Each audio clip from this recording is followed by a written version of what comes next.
Enough, Javier. I can't stand your insults or your mother's intrigues anymore. I want a divorce. I screamed after yet another disaster caused by my mother-in-law. My mother-in-law responded with her typical sarcasm. Hallelujah. It's about time. Go out and take only what's yours, in other words, nothing worthwhile.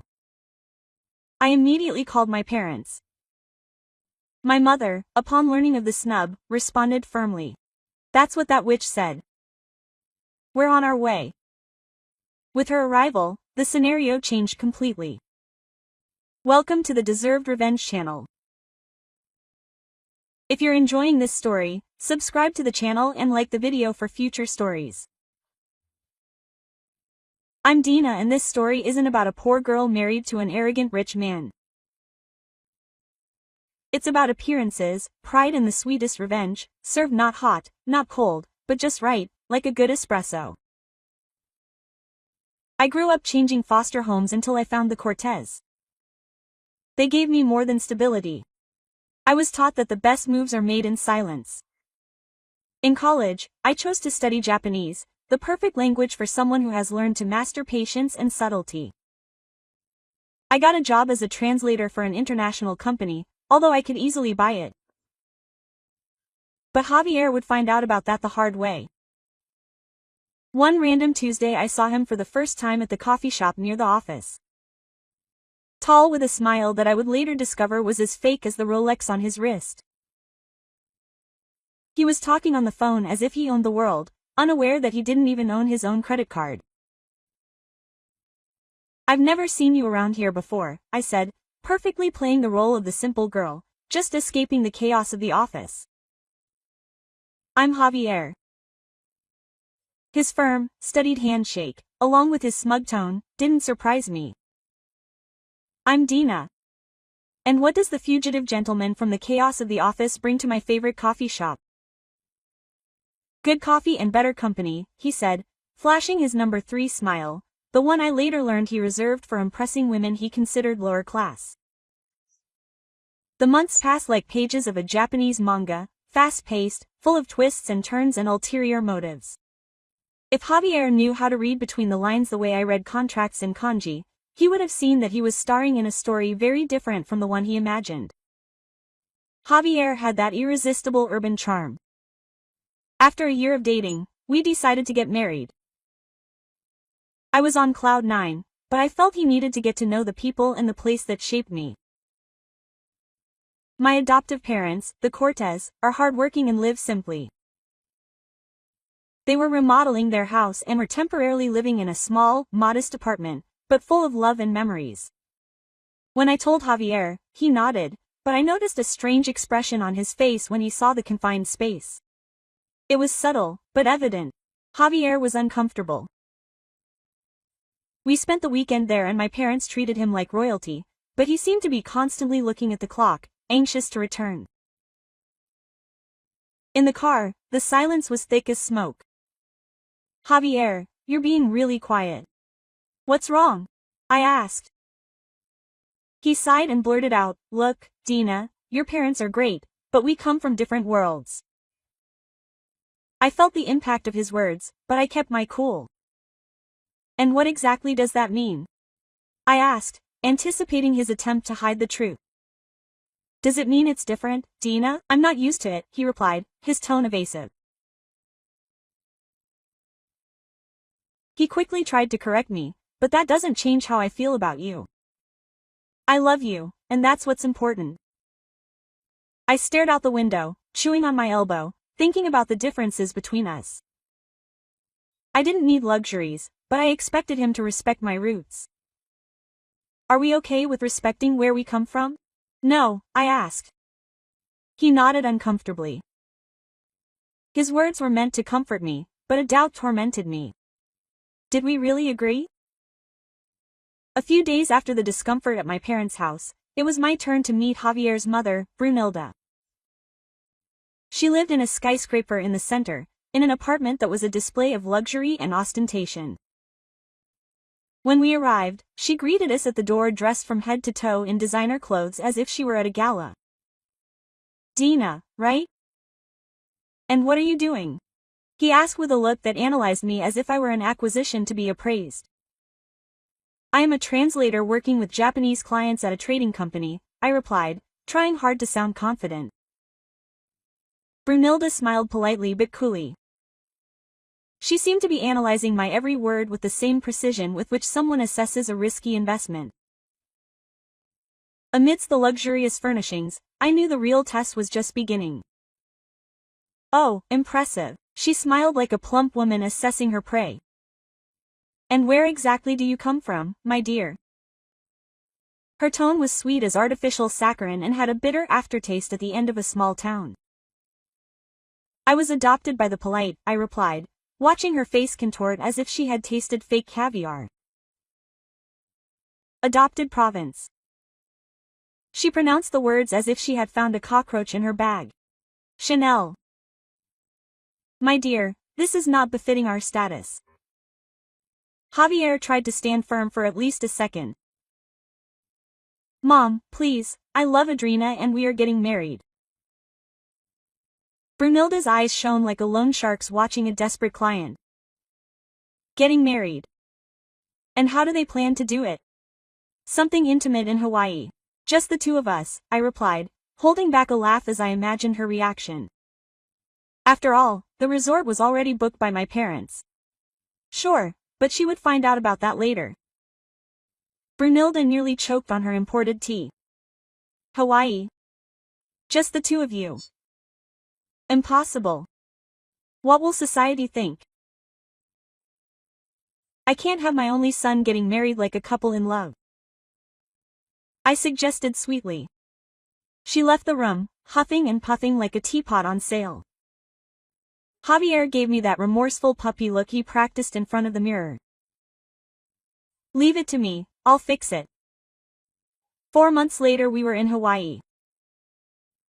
Me, Javier, surprise, Brunilda, who showed up like a tropical plague with a camera more expensive than her good sense. The ceremony became her own personal photo shoot.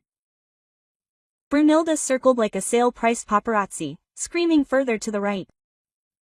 Darling, not to my right. And this angle shows off my jewelry more.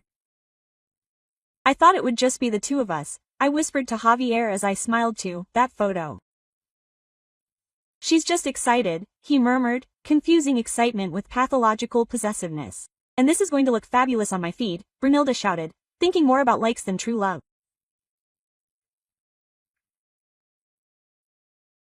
If weddings had a hashtag, hers would be Almahdia, my son, my trademark. Back in our newlywed life, I dreamed of quiet mornings and coffee in bed. But in Brunilda's dream house, even breakfast needed an Instagram filter. Back in our marital reality, Javier gave me a ring that he claimed was a family heirloom. The jewel shone as brightly as my mother-in-law's inflated ego, which should have already alerted me to its authenticity. This ring has been in our family for generations, she declared, puffing out her chest like a peacock. What he didn't know was that my father, owner of the largest jewelry store in the country, had identified the piece as a fake just by looking at the photo of our wedding. Be careful with it, Brunilda warned, appearing like a virus on a new computer, unwanted and difficult to remove. It's not only expensive, it's a family heirloom. It was funny how she emphasized the value of something that, as I would later discover, was acquired at a costume jewelry sale. The first few weeks were almost normal. That is, if we ignored Brunilda's constant messages asking if we had used the Italian tablecloths she gave us, all with labels that were faker than a 3-peso bill. Then the surprise visits began. It was like having an unauthorized reality show in our house, starring the most nosy mother-in-law of the century. One day, as I was folding my t-shirts, the only authentic brand name ones in the house, the doorbell rang. There she was with that look of a tax inspector ready to find evasion.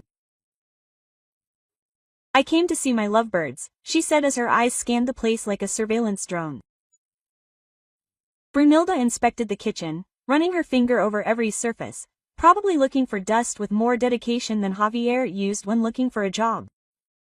Dina, my dear, I cleaned everything. But where are the fresh vegetables? A man needs nutrients.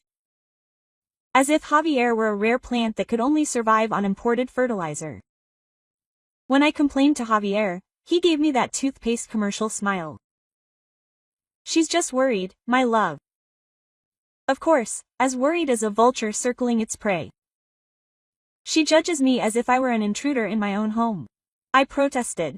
He responded with his usual kiss on the forehead.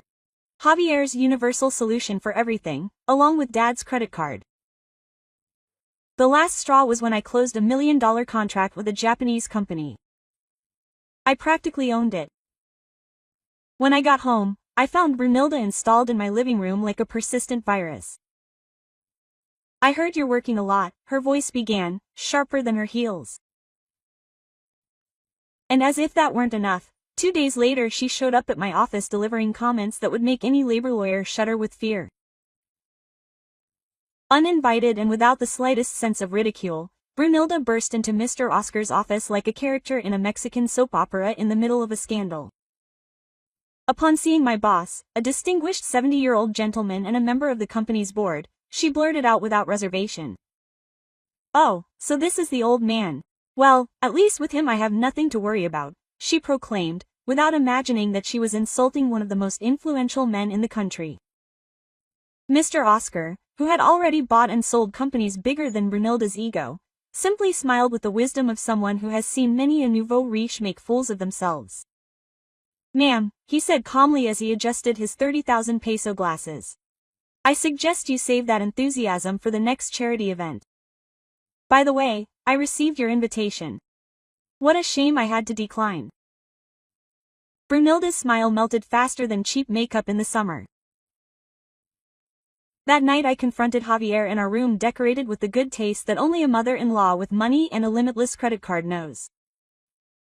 "Your mother humiliated my boss and me today. She has to stop," I told him, imagining the reaction when they discovered that the old man owned half the shopping district. Javier sighed as if I were asking him to choose between the heir and his mother. "Honey, she just wants to protect the family." Ah, the family. Funny how that word sounded faker in his mouth than the Rolex on his wrist. Things got worse when he started criticizing my clothes. "Why do you wear that skirt to work?" he asked one morning, frowning at my casual outfit. Authentic, of course, not that he noticed. He's professional, Javier. The problem is the skirt or your insecurity. The funny thing is that I could buy the entire store where he got his imported goods. The last straw was my birthday. Mr. Oscar gave me a rare book of Japanese literature, a common gesture among executives. When dedicating it to my dear ward, Javier reacted as if it were a will naming me as the heir of Universal. "Did you see that? What boss gives a gift like that?" He grabbed the book as if it were proof of a crime. "It's a book, Javier. A book. You know, the one that has pages and is readable."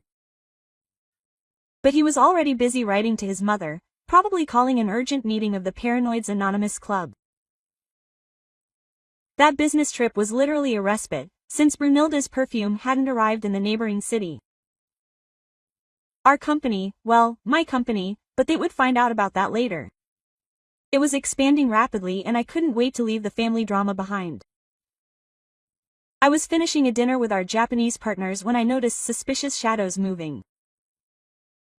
For a second I thought I saw the shine of Brunilda's exclusive jewelry, but I figured it was my paranoia. My heart began to pound as I realized this was no illusion. And it wasn't just the price of the dinner, which cost the equivalent of 3 months Javier's salary. The dimly lit street looked like something out of a low-budget thriller, the kind Brunilda probably watched for inspiration.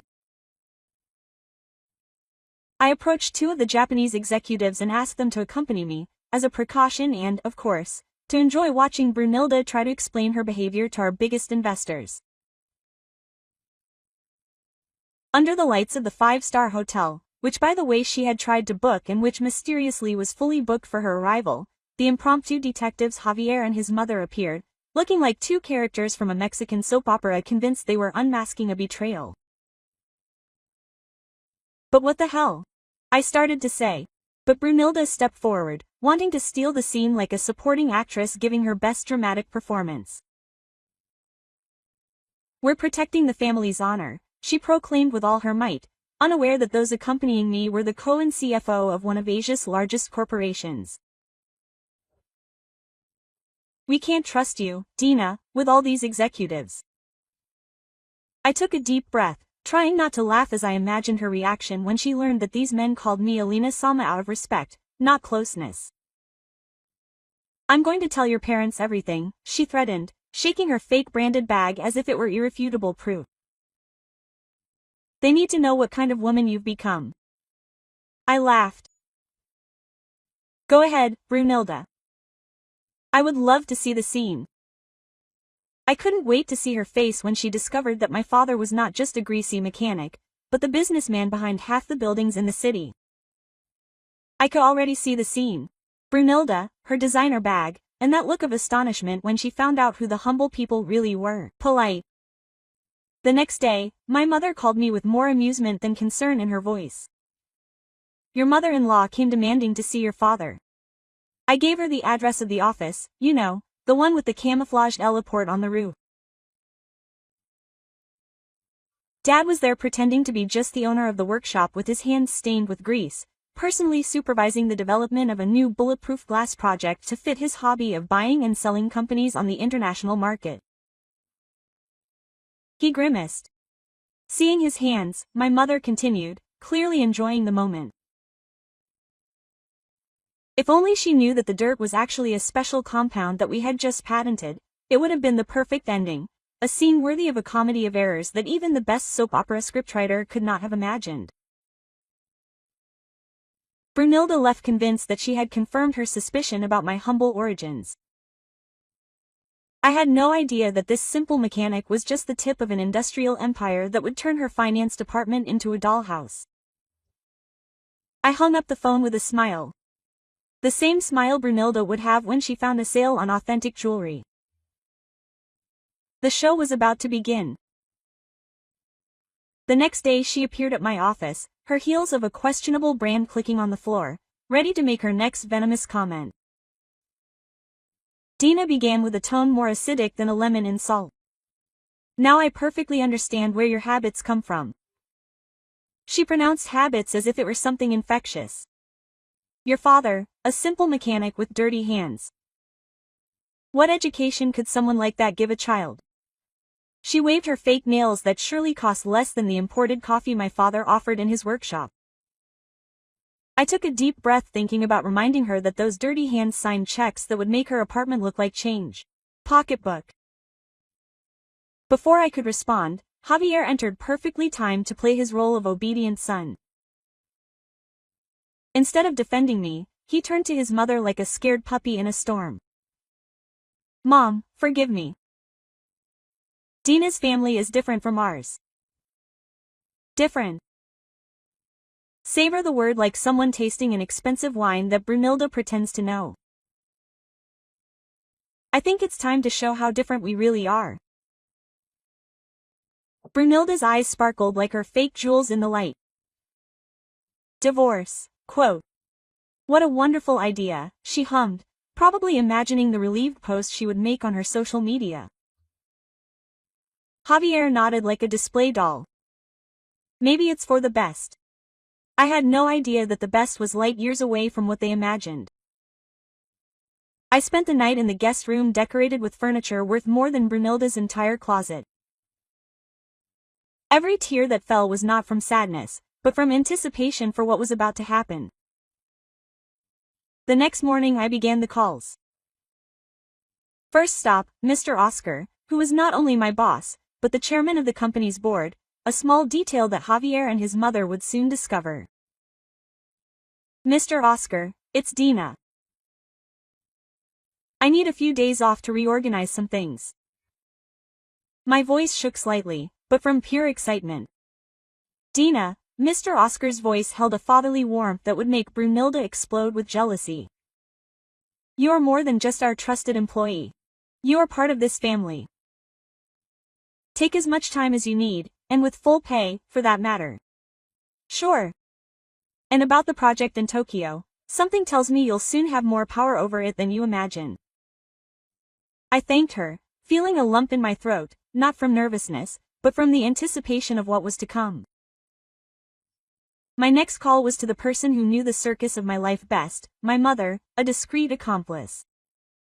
Mom, I can't stand the theatrics of Brunilda and her son anymore, who thinks life is a party of appearances. She laughed on the other end. Finally, my dear. Your father just closed the purchase of that jewelry store.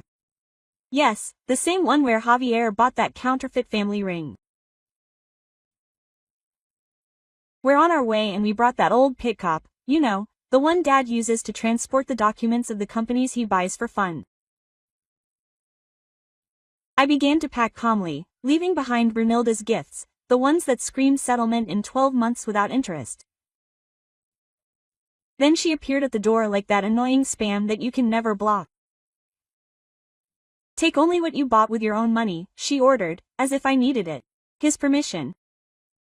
I had no idea that my money could buy the entire building. The sound of the old pit cop on the pavement was music to my ears. Javier and Brunilda went out to witness the spectacle, surely expecting to see an eviction worthy of their prejudices. Is that thing going to hold up? Javier scoffed, not knowing that this vehicle had more history than all of his son's pretensions. My father got out of the car with that calm elegance of someone who doesn't need to prove anything to anyone.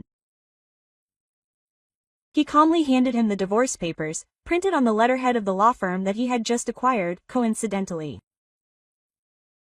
Javier signed with the arrogance of his dreams of grandeur. I'm glad to be out of this mess, she murmured, unaware that in addition to the divorce, she was signing her own sentence of humiliation. When we got home, the architectural complex that made Brunilda's penthouse look like a dollhouse, I knew that every second of patience had been worth it. I spent hours gazing at the internationally award-winning garden from the window of my suite, which was larger than Javier's entire apartment. And then, like typical spam that evades the filter, Brunilda called, I want the ring back. What's a family heirloom? I held the phone, savoring the moment as if it were a really expensive wine, the kind Brunilda had only known about from magazines. Sure, come pick it up. Oh, and bring a jewelry expert. I'm sure he'd love to appraise this bargain-bought family heirloom. The next morning, the light of day revealed not only the sunrise but also two figures standing in the doorway, visibly out of place. Javier and Brunilda were gawking at the mansion like tourists gawking at the Eiffel Tower, even though the tower probably cost less. From behind the Italian silk curtain, more expensive than Brunilda's entire wardrobe, I watched their expressions. It was like watching a live broadcast. Nouveau riche discovered true luxury. The garden, which had won international awards and was larger than Javier's entire condo, seemed to mock every pot of fake plants Brunilda had been so proud of. I went downstairs to join my parents, who were perfectly playing the role of discreet aristocrats, just as they had been made with that of humble workers. We passed Javier and Brunilda as one passes by decorative but completely irrelevant garden statues. The garage door opened and Brunilda's face fell as smoothly as the curtain moved. 3 Rolls Royces lined up like soldiers on parade, each one worth more than Javier's finance department. That one is a Panton. Javier stammered, recognizing the car of his wildest dreams. That one, Dad replied casually, as if he were talking about a common car. It's only for weekdays.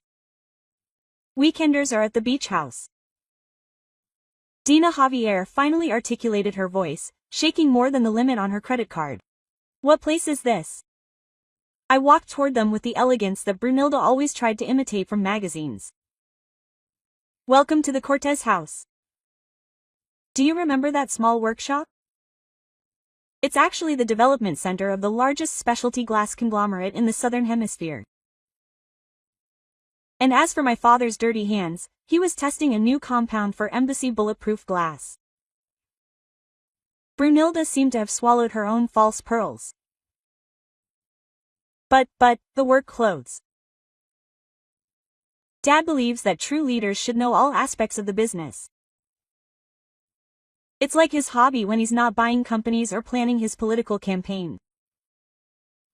As if they had rehearsed it, a group of neighbors, all SEOs for multinationals or important politicians, stopped by.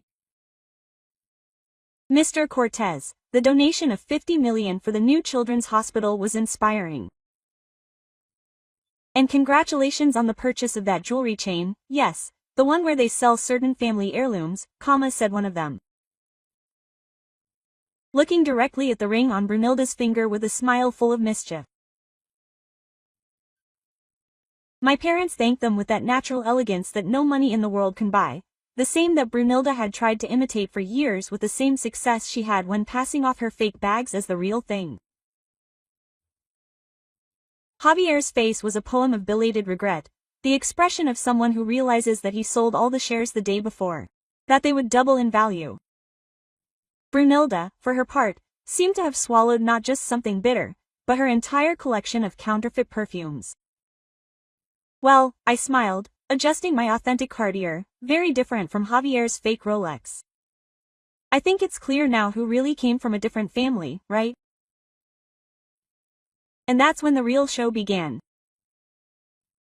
Javier, in a move worthy of a Mexican soap opera, shoved his own mother as if she were the embodiment of all his shattered pretensions. "This is all your fault," he shouted in a voice more broken than his promises of eternal love. Then, in a twist worthy of an Oscar, not my boss, the award winner, approached me with the desperation of a salesman on the last day of his goal. "Dina, my love, we were perfect together. Do you remember the cafe where we met?" Of course I remembered. That same cafe that now belonged to my father's conglomerate. "Stop, Javier," I said, backing away as if he were a collection of counterfeit goods on sale. "You made your decision and literally chose her side every time she humiliated me." The garage doors began to close as slowly as the realization finally dawned on them. Javier and Brunilda were left behind, screaming like characters in the last act of an opera, only without talent or grace. "Adrina, my dear, I am Brunilda," her fake mascara running like her social pretensions. "I didn't know. We could be a family." Family. Funny how that word sounded different now that they were familiar with the Cortez Empire.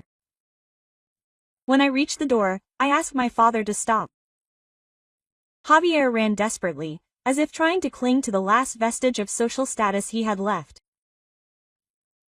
Brunilda was right behind, her designer heels, fake of course, causing her to stumble awkwardly. I rolled down the window, which ironically was worth more than Brunilda's entire wardrobe, and took one last look at the ring on my finger, that family heirloom that, if I'm being honest, was as genuine as Brunilda's charm. It was time for the final scene. "This is where it all ends, Javier," I said with the same firmness I had seen in my father when closing million-dollar deals. The ring, that supposed family heirloom that perhaps cost less than one of my father's handkerchiefs, flew out the window like a small comet of falsehood. Brunilda threw herself into the grass like a bargain hunter on the first day of the sales, trying to catch the ring before it disappeared. "Watch out for the grass, Brunilda," I said, allowing myself a slight smile before rolling up the window. "It's imported from Switzerland. It's worth more than your entire wardrobe." 2 weeks later I was comfortably ensconced in my new penthouse, which coincidentally had a perfect view of the building where Javier lived. Upon returning to work, Mr. Oscar welcomed me not only as an employee but as the new director of the board, a strategic position that coincidentally allowed me to oversee the company where Javier worked, which had recently been acquired by our company. In desperation, Javier tried everything: messages, emails, and even a bouquet of roses that cost half his salary. And I knew it perfectly well, since I now had access to his paycheck. He should have cut ties with his mother, although the neighbors still saw them searching for family heirlooms in the garden from time to time. There are things that once broken cannot be repaired, like Brunilda's pride when she discovered that the rent on her luxurious apartment was now in the hands of one of my father's companies. With a considerable raise on the way, Javier turned out to be as fake as the Rolex he wore on his wrist, a man molded by his mother's greed and prejudices like cheap clay. Brunilda was the type of person who measured value by the price of things, never understanding the true cost of dignity. My mother always said as she signed charity checks larger than Brunhilda's estate, a person's true character is revealed in times of adversity and in the moments when they think they are at the top. She was raised to see beyond appearances, to judge people by their character and not their possessions. Ironically, it was precisely those who claimed to be superior who proved to be worth less than a cheap imitation.